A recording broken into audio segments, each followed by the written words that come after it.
How would you like to make your first million? And today we have Chris Pollard joining from New York, and he is the CEO of Great Path Financial Planning. So, Chris, tell us, what are the 5 steps that you recommend entrepreneurs in order to make the first million? Welcome to Unstoppable Podcast with Harry Sardinas, inspiring conversations with influential millionaires, investors, thought leaders, entrepreneurs who are making a massive difference with their innovative products and services, and sharing the challenges and wisdom of how they sold their first million. Well, thanks, Harry, for having me on. To make your first million, there's a few things that we need to focus on. The first thing is, why do you even want to make a million? What does a million mean to you? Because when you start a business, there's hard times ahead. There's things that you have to get through in order to get to the million. And if you don't have an underlying goal besides, oh, if my bank account will hit a certain number, then I'll be fine, it isn't going to get you through the times, because you don't have that drive to say, oh, my bank account needs to just get bigger and bigger. Well, why do we need a bigger bank account? What does a million mean? What are you going to add in value to get $1 million? It's not just, I want $1 million. People will give you $1 million if you're going to give them $1 million in value, right? Or if you give them 2 million in value and they give you $1 million, they get a good deal, you get the $1 million you wanted, right? So we have to say, why do you want that? And having a bigger goal to get you through the hard times. I'd say that's the first thing, is why are we doing this? Why bother? Especially if you're trying to do it as an entrepreneur. The second is to plan ahead and then put it down. So when you plan ahead, you say, okay, if I'm going to start a certain type of business, how long does it typically take to become profitable? What does it take to hit $1 million? And then you put it down on paper, and then you put the paper down and stop looking at your plan and go do it, right? Because you can start getting analysis paralysis. Oh, if I did this, if my projections were to hit this, then I'll hit my $1 million. Instead, we have to start with, okay, let's make a plan. Let's see what's a reasonable path. Then we have to start walking down the path and actually doing it, not just overanalyzing things, because we can get analysis paralysis and get stuck in our plans. A third step would be, don't keep everything in your head, write it all out, and then prioritize your steps. So if you have to start a business, and when I started my business, I ended up with a spreadsheet of about 175 different things that needed to be done. At first, I kept it all in my own head, and I suffered for a while. And it was not ChatGPT back then, yeah? No, there wasn't. Actually write it. Yeah, so I had to write it all out, and I ended up putting it all in a spreadsheet, and then you prioritize and say, okay, what tasks am I going to do now? Which ones am I going to do first? And get it out of your head onto paper, and then start to do it. Start to the previous step, but this is about organizing your effort and your energy as well as your time, because the fourth step is to say, all right, we got to manage our time and energy. If you don't, you die as an entrepreneur, because you cannot keep going at some of the paces that is demanded as an entrepreneur and starting a business if you don't know how to manage time and you get caught up in side projects or shiny objects, right? It's like a fish seeing a lure go by and you're like, oh, I'll go after that. If you keep running after side things and can't stay focused, then you're going to drain the energy and not have it to put towards what really matters and what would keep the business going, which is the fifth step, is focus on what really matters. What is going to make you add value so that you can get $1 million, right? What really matters to the person you're attempting, whether it's a service, a product, what will actually make that a good experience for the people that are buying from you, engaging with you. Make it client-focused, client-centric, and exclusively on that, not, oh, what software would be more fun to keep track of all my contacts? Okay, pick a software that's 80% good and then roll. Go focus on the things that make money, which is usually getting in front of clients, selling things, building out your product and testing it. Things that actually make money is what should be focused on, not, okay, I call it playing office. It's like you're pretending to run an office and pretending to run a business. You have to have software and things, but if you spend too much time on it, you'll waste hours and hours reinventing the wheel on things that already exist. Instead, focus on what makes your business money and go pursue that, and let the other things kind of fall to the wayside for now. Focus on what will keep you viable as a business. So, Chris, Why you decided to become an entrepreneur? The major reason that led me towards entrepreneurship was control of my own time, energy, and destiny. I work in an industry where sometimes you're told a little too much. How should you engage with clients? What kind of advice should you be providing? And they'll say it has to be more prescriptive based on what the big company wants. That's often tied to what makes the company profits. That was I felt conflicting with, I wanted to just help my clients accrue wealth and to manage their wealth over time. So if I'm constantly being told you have to do this, you have to do that, and it's not always in the best interest of the client, it really started to get very old and created conflicts that I really couldn't live with. So starting my own company allowed me to say, I can always do what's in the best interest of my clients because my clients just engage with me. There's no big company that's saying you have to hit this sales quota and sell these products. Don't have to do it. And then I can also work lots of clients, and I tell people I interview for a living, which is people want to hire a financial planner. They're like, oh, who are you and should I hire you? I do that. Some people are nervous about job interviews. I do it 50 times a year talking to people. So it's a strange when you first start because you do it interviews a lot. Yeah. So that's very interesting way of saying it. Chris, okay, tell us about the transition between corporate to become your own entrepreneurs. A lot of our listeners, they say, wow, I'm gonna have courage to now he has his own business, and look, he can have his own clients and he fills his own calendar. And you see, when you are in corporate, okay, somebody comes and tell you, people will tell you what to do, okay, but also you have also the bit that, okay, Saturday and Sunday you don't have to work, you go only Monday to Friday, you don't need to worry about this anymore, right? And then even some people can come and corporate and tell you, Chris, can you do that? And you can tell them, look, I'm sorry, this is not my job. You need to find someone else in the company. When you become an entrepreneur, technically everything is your job. So tell us about this transition from corporate to be an entrepreneur, the good, the bad, and the ugly. Yeah. So the ugly was where it was quite. So they had decided at the company I was working for that we weren't going to do any face-to-face financial planners anymore. Everything would be over online. And this is before the pandemic. So they were like, they predicted the future. They just didn't know it. So they said, hey, they were trying to cut costs maybe. Yes, exactly. They didn't want all the local offices and everyone spread out. And they said, you can come work in a call center. And I said, hell no, I'm not working in a call center to talk to millionaires about their money. I prefer face-to-face. Yeah. Little did I know that everything would go to Zoom anyway in a couple of years. And I said, all right. And they said, okay. Face-to-face. In Zoom. Yes. At least you see the face of the person, Right, exactly. So then they said, oh, it was good working with you, but goodbye. And I said, well, I can commute down to Manhattan every day, which would be, depending on traffic, could be a 2-hour each way commute, depending on the time of day. So that's 3 to 4 hours a day of commuting. Or I could just open my own firm, which I always wanted to do. I don't have any clients.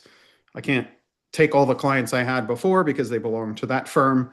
So it was starting from zero with a wife, 2 kids, and that sounds risky. A little bit of savings, but so not as much as one would want. Did your wife tell you that was a good idea to quit your job and start your own business? You guys get paid very well, by the way, and you want to drop all this off. What your parents told you? Did anybody around you told you that, well, this is not a good idea? Doesn't make sense? No, everybody was supportive. Oh, wow. Which I think is something that is so key for entrepreneurs. If you don't have the support of your community and circle around you, it's going to be a rough ride. And sometimes it takes a while. Been there. Yeah. Sometimes it takes a while for your family and friends to come on board and see that it's working. But so you also have to show them. So that support, your parents and wife, and so your environment, because this is important it's key for the entrepreneur, right? Yes. For me, for example, my mom still don't know what I do, So she's always telling me, when are you going to find a job? I said, why you should have a job and they pay you? And why you always in these things that I think, you know what I mean? And every time that I said to my mom, I'm going to expand, like, don't expand. I don't want to hear the word don't expand is enough. She doesn't know what I'm expanding or what is not, but just the word, you see, sounds scary to her. So, so you're an entrepreneur or? No, my parents both had their jobs at Wow. companies or no one in my family is really an entrepreneur. Everyone has just had regular jobs. Life, been there. So I feel so I'm glad that exactly. I'm in the same kind of the same like you, right? I have a lovely family that love me so much. Okay, they, like I said, they don't understand what I do, and they're trying to just support me the best that they can, which I really appreciate it because you see, it's quite lonely. Sometimes a little bit, especially in my environment. Now my brother become an entrepreneur. This has been helpful, very helpful because at least he knows what I've been through. And but sometimes, like we speak with the family, and then you start to talk about the business, the client, some challenge you have. You see that little by little they switch off, and I have to be with this and say, you know what? Let's talk about sports. Let's talk about all the things because these things they just don't. I think that they don't have the brain wired for the brain. Right. Wired just to go and work, and you see they always say, "Look, this is a good job. Look how they make per hour, or at least this job. Look how much they're paying per hour." So there's a conversation that goes around families. And you have to be in that conversation in this Christmas dinner, in this New Year dinner. And you need to listen to this conversation and be with this conversation. Say, wow, that's amazing, and things like this, without being, put an opinion there that I don't change my for money. That would be, a whole lot of line out of the whole thing. But anyway, Chris, that's another conversation, which is important, the support, like we have to blend in because we don't choose our family. And but at the end of the day, you also need new peers. You need new friends. You need to surround because when you have a problem, to who you speak with, so how you build these communities for entrepreneurs around you. I remember the first time I opened my business, I went to all my friends. We went in a pub in London, and I'm there for a drink. That's what we do on Fridays in London. And then there were all of them talking about this, talking about that, about the job. I said, guys, you're not going to believe I opened a business and I'm selling this and I'm making this money with the rooms and it's amazing. And when I look at Americans, but nobody cares at all. So I said, oh, that means that maybe I'm going to need new friends. These friends are going to stick around that much. So tell us about this path. Same you, Chris, like, for example, your friend from corporate, that are employees. Now you're an entrepreneur. So what happened? How you managed to rebuild or to put your because you have to speak, right? Right. Yes. A couple of things that were key for that. One was getting involved with trade organizations that are related to your business. So for us, there's organizations that say, okay, if you're a financial planner and you do this type of financial planning, here's an organization and other advisors that do it similarly. So you join those organizations that have similar values and similar approaches, and then you'll start meeting people at conferences, talking to people, connecting with people at conferences. And then some of what we'll do is we'll be very deliberate about it. There are people at a conference that you connect with and you think would also connect well with each other. We just form what we call them study groups. It's kind of like masterminds, but everybody comes. It's a free mastermind. We don't do any of the charge service version of masterminds. And then you say, okay, these people would get along. We do things similarly, might be in different phases, but we're all around a similar phase of business. And then you schedule time on the calendar. You treat it as sacred. You show up every meeting or as many as you can. And you build relationship. You discuss firm issues. You talk about client cases with confidentiality, of course, but you can run those ideas by someone that's in a similar stage and going through it. But it takes effort and commitment to do that. If you just think that you'll just find these people without any effort, that's rare. It usually involves, hey, I'm looking to build a community. I need mutual support. Let's support each other and being committed to it. And some of those will fall away and then some will stay, right? And the ones that stay, if you don't make an attempt in the first place, you won't find the ones that stick around, that become your, lifelong friends and colleagues as you build your business and they build their business. So, and that way you don't drive your wife or your partner crazy with business, right? Because you can drive your study buddy to crazy. So now, Chris, you are an entrepreneur with a specific set of skills, and we always discuss this in the podcast, because the fact that you are a good entrepreneur, it doesn't mean that you're a very good investor. Right. Yeah. That a good investor usually is a good entrepreneur, right? But unfortunately, it doesn't work the other way around. And that brings my second conversation, that you are an entrepreneur and now you exit your business, you have millions. And because you're very good at making money, but you're not good at keeping the money, some stories have been shared in this podcast that people have lost a lot of zeros, because you see, after you exit your business, you have all this money. Very soon, a friend is going to arrive and say, look, I have this property there, I have this building, that if you put your million there, your money there, you're going to get 40% return, 50% return. You're going to get your money back so quickly, and it's going to be amazing. And because the entrepreneurs, they don't know, and it sounds stupid, but if you hear the stories, you see other people saying like, okay, I get this money, okay, I exit my business, I have a few millions, then I'm gonna go into this financial planning company or whatever, and then after a year or two, a lot of zeros are missing, and they realize after that exactly something you describing more or less, that not just describing, but there are some financial planning company out there that sometimes don't work in the best interest of the client, because they make money for the fees anyway. So it doesn't really a priority. It's not really a priority if you make or lose, because they're making money anyway for the fees, which is everybody's free to do any business model. But sometimes they're not in the of the client, and so bottom line, entrepreneurs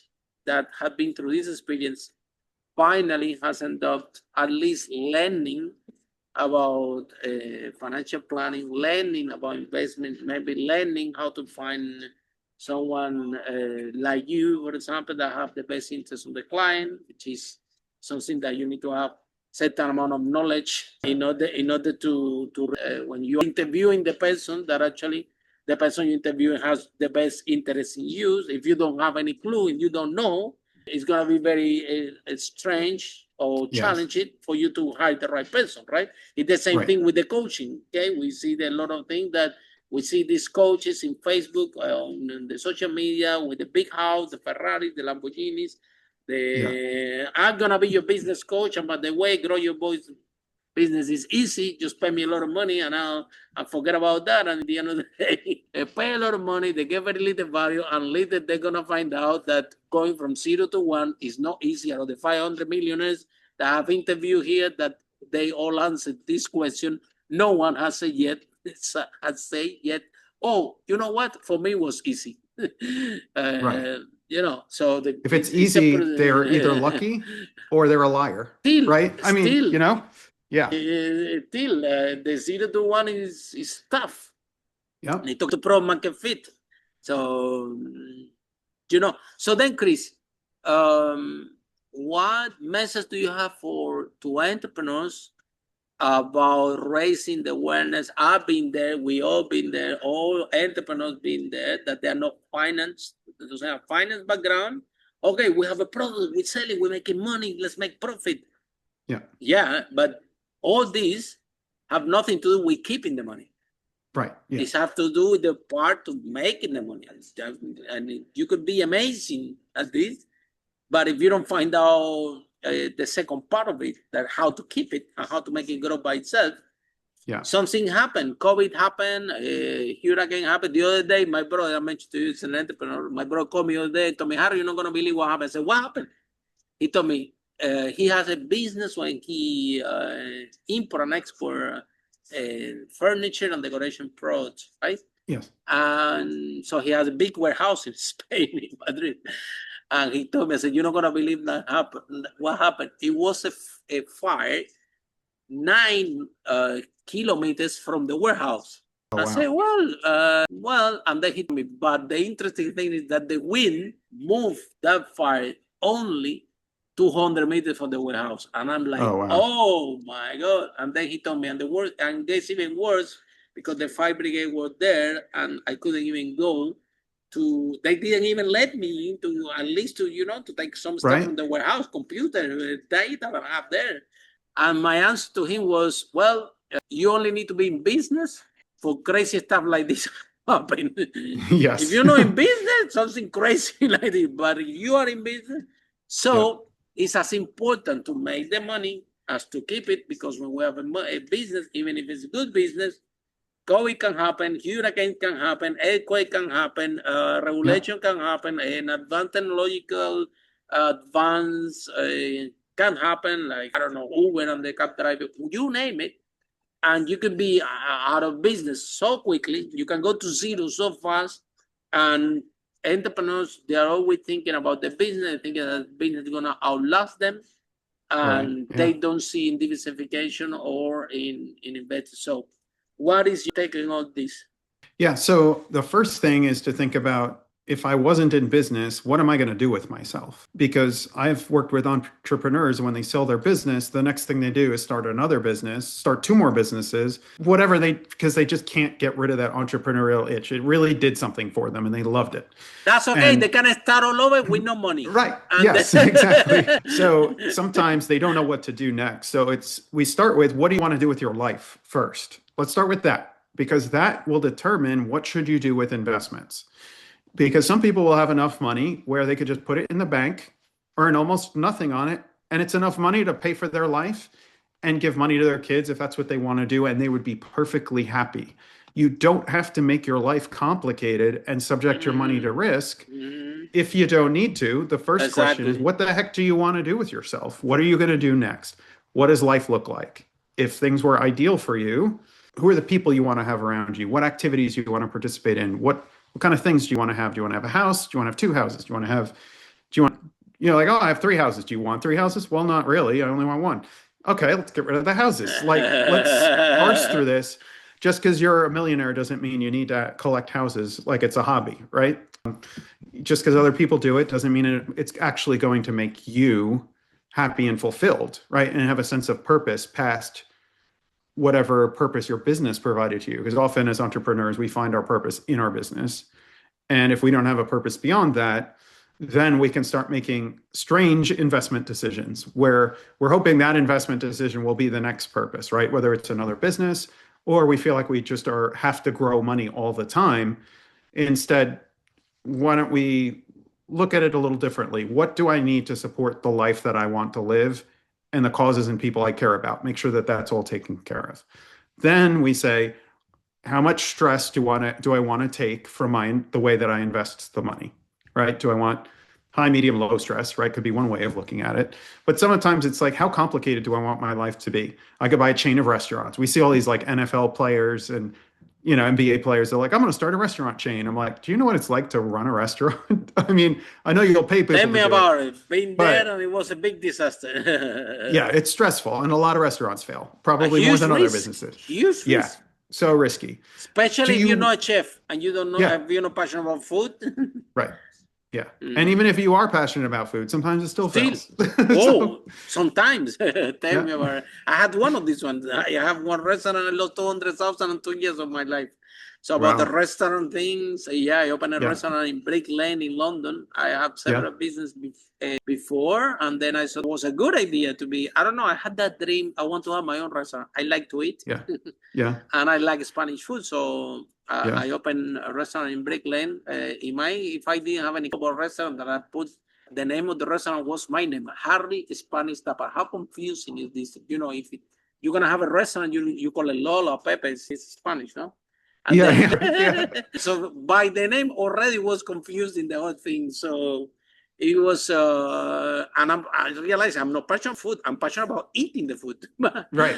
But not making it. But then exactly when I was there and I have to deal with the freezer that is the size of my living room, And when those bills start to arrive and the operation and the complexity, it's and coming property business where the tickets are high ticket value and you find one client and pay your rent every month. So only one rent and pay your one money consistently every month.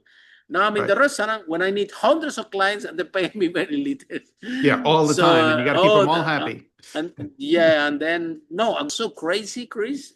One day I was in a restaurant, a couple came that they were regular and said, guys, you haven't been here in 6 months. What happened? The food was bad. He said, no, Harry, no, it's all good. I said, why you haven't shown up? He said, nah, because last time we came here to the restaurant, we argued. I'm like, but what have to do with me? Yeah. You guys are a restaurant, that's why you're not coming. What has to do with me? So imagine how, usually tend to restaurants on guys, if you're making money in restaurants, what are you doing restaurants? You should do something. And you have a huge skill sets you should do it more. Anyway, our respect for restaurants owner. I think that they are amazing. They're genius, especially those ones that are making money. Is not for me. Yeah. It's too much risk, much operation, food costs, whatever. And that's the question. Like, is it worth it to have to run a restaurant when it's a way of making money? Right. You can make money in Bitcoin, you make money in gold, you make money in restaurants, you can. But do you want to put up with the journey that is required to make money in that asset? And with the risk. Right. And the risk. If there's an offer of and reward, that means there's usually an equal or sometimes a greater amount of risk. There's no free lunch, right? Nobody's walking around giving out $1 million bills to people. That's not it. That's not what people do. That's not how it works. Yeah. No, unfortunately. So then, Chris, but then the other thing, because we talk in this podcast, we want all the entrepreneurs to keep the money because it's quite unfair. Okay. Yeah. Not only for entrepreneurs, for people that win the lottery, people that the sport players from NFL, right? Or from another sport people that they get the financial plan is gonna be the dad or the uncle. Yeah. And this is the finance for this sport player, you know what I mean? So no wonder you see we have a large portion of them that go to bankrupt or things like this. Okay. So we want the entrepreneurs to start, the idea that we check here is that parallel growing the business and making money in the business, they should be learning how to invest or invest a little bit, because it's also very common. Hear me out.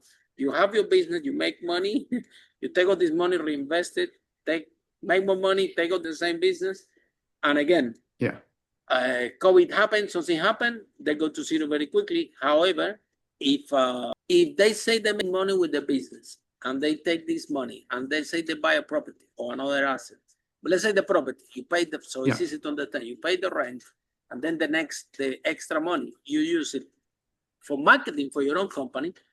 Guess what happened? If one day you go out of business or you go to zero, you still have this house giving you income. You just don't go to zero. So Chris, but I understand that it's completely different ball game. It's different dynamics.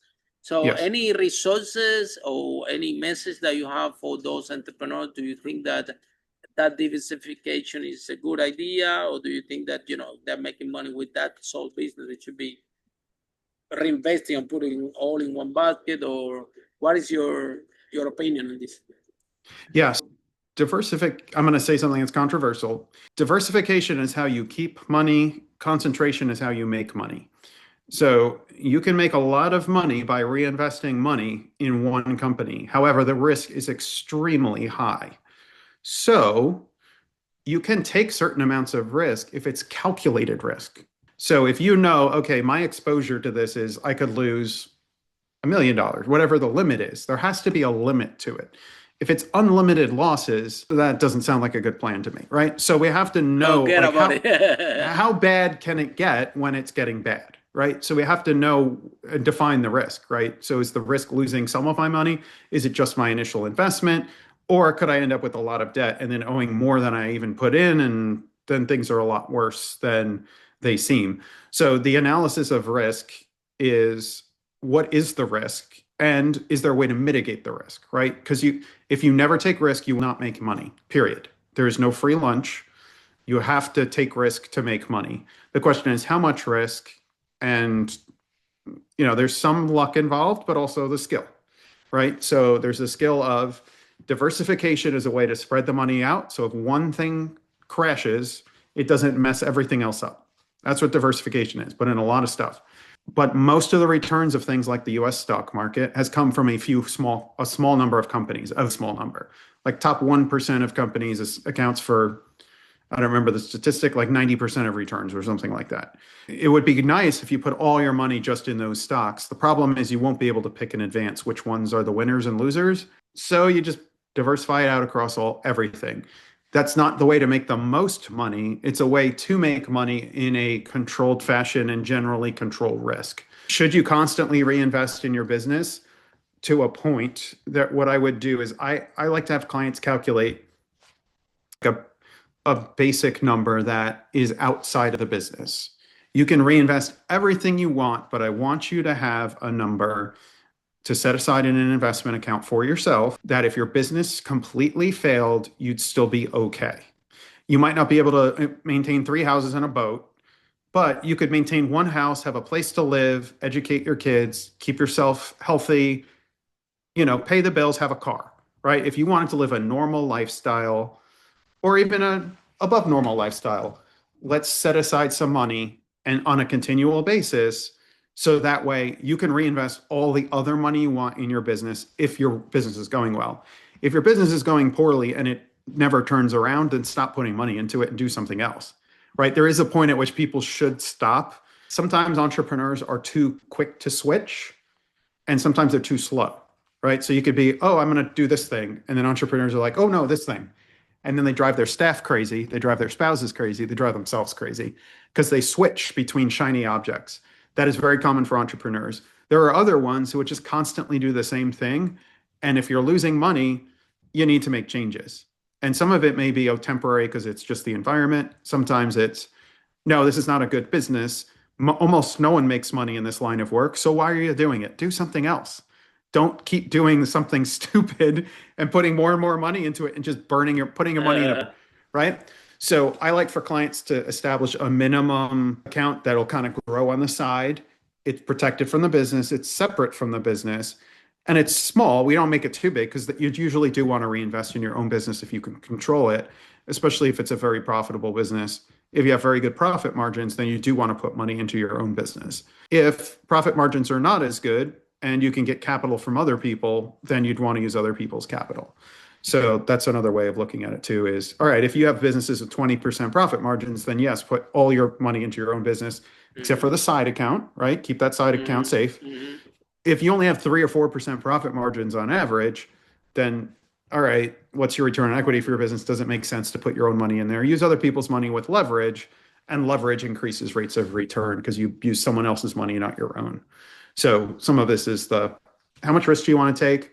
And is it an efficient use of money?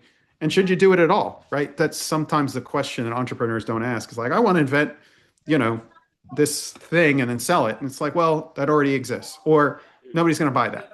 Sometimes you have to try. And at a certain point, you have to give yourself a stopping point and say, this is crazy. I should try something else. And it's okay to fail. You just have to fail for the right reasons. Like, hey, I tried a product.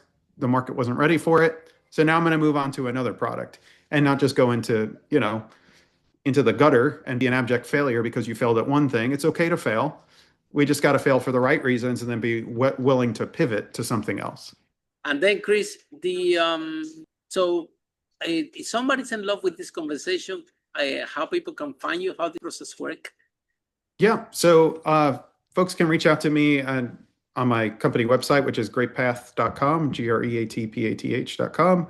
They can look me up on LinkedIn as well. Chris Pollard at Great Path is another good way to reach me. I recently wrote a book that talks about, well, how do you know as an entrepreneur when you have enough money, right? What if you have enough money and your financial planner says you have enough money, but you don't believe it, and you keep changing the dollar amount that you're supposed to have because you're too scared to retire? That's what the book's about. And it says, okay, how can you find purpose in retirement, purpose after being an entrepreneur in something else? Yeah. That's a good resource for some entrepreneurs that might be thinking about I'd like to transition, but I don't know what I would do next. That's So what what's the book's called. title? What's the title of the book? The book is called Untangling the Knot, Knowing When Enough is Enough. And where people can buy it? From They where? can find that on Amazon and most big book retailers. Mhm. So the last message for the entrepreneurs. Yeah. What is the last message that you have for entrepreneurs when it comes to learn about keeping the money? About keeping the money is, number one, don't fall in love with anyone else's investment pitch, even your own, right? And then know that the way that you make money is not necessarily the way you keep money, right? The thing that gets you to financial independence isn't always the same methods and tools that you should use. So that's when we need to start to expand the tools and use more different tools to keep the wealth. And sometimes it's okay to not always try to double your money every year, right? Sometimes 4%, okay. Yeah. sometimes 1% is good enough if it meets your life goal. If it doesn't meet your life goal, then we need to have a different discussion. But just trying to chase returns, chasing business, the whole chase thing is thrilling. But if it's not aligned with your life purpose and what has meaning for you, then what's the point? Yeah.